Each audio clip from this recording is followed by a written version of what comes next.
একটি প্রশ্ন সবার মধ্যেই কাজ করে যে দীর্ঘ এতগুলো বছর সেই এত বছরে কেন এই বিচারের কোনো আরও পূর্ণাঙ্গ বিচার হয়নি। বিচার একটি তো কোর্ট মার্শাল আমরা দেখেছি, এই বিষয়ে আর কোনো কথা হয়নি বা কোনো শ্বেতপত্র কোনো প্রকাশ করা হয়নি একটি তো স্বাধীন তদন্ত কমিশন গঠনের মাধ্যমে। কেন এত দেরি হলো আর কি?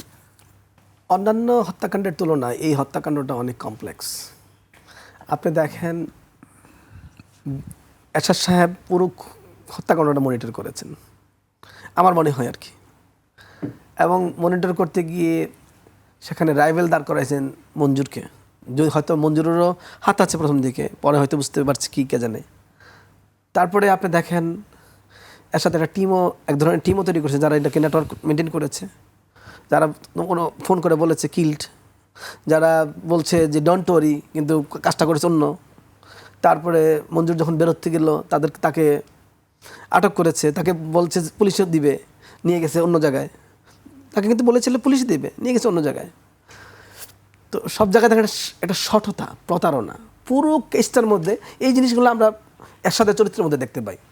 এই পুরো প্রক্রিয়া, হত্যাকাণ্ডের পুরো প্রক্রিয়ায় মানে সামরিক হত্যাকাণ্ড বা সামরিক বাহিনী যখন এই ধরনের ইয়েতে যায়, এটা কোনো সময় বোঝা যায়, এটা খুবই স্ট্রেট থাকে অনেক সময়।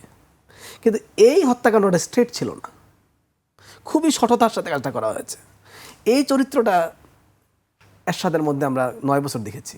বলা একটা, করা একটা, বলা একটা, করা একটা, মানুষের সাথে সারাক্ষণ প্রতারণা করা। প্রায় গিয়ে বলতো মসজিদে গিয়ে যে আমি তোর স্বপ্নে দেখছি এখানে নামাজ পড়তেছি, ইসলামের কথা বলতো, আবার বান্ধবী নিয়ে সারাদিন চলতো। মানে বাংলাদেশে এই লোকরে কিভাবে মানুষ এতদিন ধরে সহ্য করছে এটাই বুঝে আসছে না যে একটা লোক। বাংলা কিউআর যেখানে নগদ পেমেন্ট সেখানে সারা দেশে 10 লাখেরও বেশি মার্চেন্টে নগদে পেমেন্ট করুন খুব সহজে। মুক্তিযুদ্ধে অংশগ্রহণ করলো না, এসে সবচেয়ে বেশি বেনিফিটটা নিল, তারপরে বাংলাদেশের সবচেয়ে প্রিয় মানুষটাকে খুন করলো। না, তারপর তো আওয়ামী লীগ ক্ষমতায় ছিল, বিএনপি ক্ষমতা ছিল, দুই রাজনৈতিক দল আওয়ামী লীগ তো করবেই না, আওয়ামী লীগ তো করবেই না। আওয়ামী লীগ কিন্তু আপনি মাঝখানে সততার কথা যে কারণে বলছিলাম, এই যে 9 বছর ক্ষমতা থেকে এরশাদ তো এমনি মানে হত্যাকাণ্ডের সময়ও যে আলামত নষ্ট করেছে, সাক্ষী নষ্ট করেছে, যারা অপারেশন করেছে তাদের, যারা খুন করেছে তাদেরও মেরে ফেলেছে। মানে এটা হলো একদম হলিউড স্টাইলে সিনেমা। এর সাথে একটা মুভি তৈরি করছে এখানে মনে হয়, বা যারা হত্যা করেছিল তারা একটা মুভি তৈরি করেছে। তো এই যে মুভিটার কারণে কিলিং পাল্টা কিলিং পাল্টা কিলিং 3-4টে স্তরে হয়েছে, যার ফলে ওই যে আল্লাহর মেহরবানি যে দেখেন মুজাফফর ঠিকই কিন্তু বের হয়ে আসছে। যে প্রথম গুলি করেছে বলে বলা হয়, অভিযোগ করা হয়, সে কিন্তু বেঁচে আছে, তারে বাঁচায় রাখছে আল্লাহ। তো এখন এটা বিশেষ করে এর প্রমাণাদি সংরক্ষণ করার সম্ভব হয়নি, প্রমাণাদি অনেক নষ্ট করা হয়েছে, যার ফলে এই কেসটাকে আসলে সাবলীলভাবে তুলে ধরা চ্যালেঞ্জিং ছিল। এখন আওয়ামী লীগ তো করবে না, বিএনপি কিছু চেষ্টা করেছে না তা না, অনেক চেষ্টা করেছে, কিন্তু সাক্ষী প্রমাণের অভাব। তাছাড়া সেনাবাহিনীর একটা অংশ জড়িত ছিল, যারা বিপদগামী সৈনিক, সব কিছু মিলিয়ে আর কি নানান পরিস্থিতির কারণে। আর বিএনপির মধ্যে একটা সবসময় আছে, কত বেশি ইনক্লুসিভ করা যায়, হ্যাঁ সব ভুলে যাও, নতুন করে শুরু করো। বেগম খালেদা জিয়ার তো সবসময় কথা, আমি প্রতিশোধ নেই না, রিভেঞ্জ নেই না।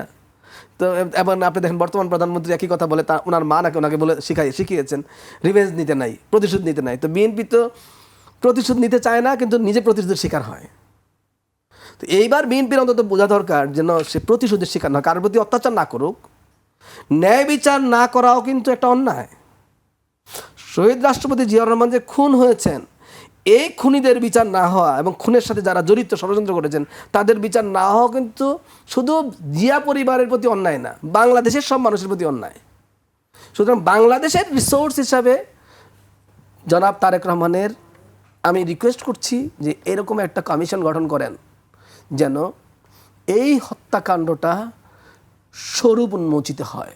বাংলাদেশের রিয়েল ভিলেন কারা, বাংলাদেশকে নিয়ে যারা খেলেছে, বাংলাদেশকে যারা মেরে ফেলেছে, বাংলাদেশের রাজাকার কে কে খুঁজে বের করেন। এবং এই খুঁজে বের করার মধ্য দিয়ে সত্যিকার অর্থে যে নতুন বাংলাদেশের কথা আমরা 5 আগস্টের পরে বলছি, সেই নতুন বাংলাদেশ নির্মাণ করার জন্য কিন্তু বিএনপি তার ম্যানিফেস্টোতে বলেছে আইনের শাসন প্রতিষ্ঠা করতে চায়, ন্যায় বিচার প্রতিষ্ঠা করতে চায়। সুতরাং আইনের শাসন আর ন্যায় বিচার প্রতিষ্ঠা করতে হলে অবশ্যই খুনিকে মাফ করা যাবে না।